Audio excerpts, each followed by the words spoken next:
शहर से बहुत दूर एक बहुत बड़ा जंगल था। उसे जंगल में तरह तरह के जानवर रहा करते थे और सभी साथ में मिलकर रहते थे और किसी भी मुश्किल को साथ में मिलकर हल करते थे।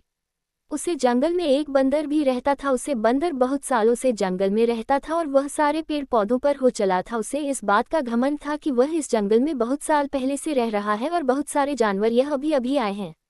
असल में बात यह थी कि पड़ोस के जंगल में आग लग गई थी, जिसकी वजह से सारे जानवर भागकर इस जंगल में आ गए थे। इसीलिए बंदर को ये लगता था कि वह उसका ये जंगल छीन लेंगे, इसीलिए वह बंदर उनसे ठीक तरह से बात नहीं करता था।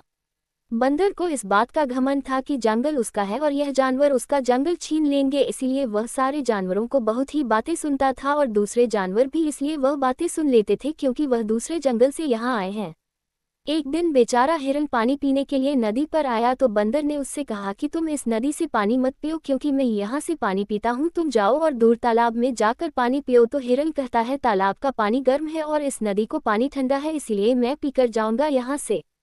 ये सुनकर बंदर को बहुत गुस्सा आ जाता है और उसे इस बात का घमंड तो था ही कि वह इस जंगल का राजा है। वह हिरन को कहता है कि रुक जाओ, मैं तुम्हें सबक सिखाकर रहूँगा। वह तुरंत जाता है शेर के पास और कहता है नदी के पास एक हिरन है।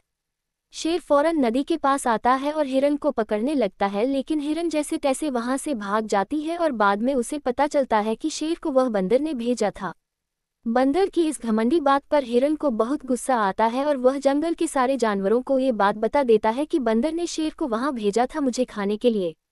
सारे जानवर मिलकर बंदर को सबक सिखाने के सोचते हैं और फिर वह सब मिलकर एक गड्ढा होते हैं और उसके ऊपर घास फूस रख देते हैं। बाद में बंदर से कहते हैं कि तुम हमारे राजा हो, हमने तुम्हारा सिंहासन बनाया है, तुम यहाँ बैठ जाओ।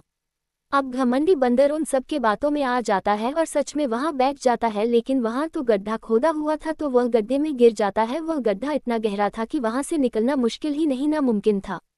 अब जंगल के सारे जानवर एक एक दिन तय करते हैं कि कौन बंदर को खाना और पानी लाकर देगा और रोज कोई ना कोई जानवर बंदर को गड्ढे में ही खाना और पानी देते हैं और बंदर गड्ढे के अंदर ही अपनी जिंदगी गुजरता है अपने घमंड की वजह से।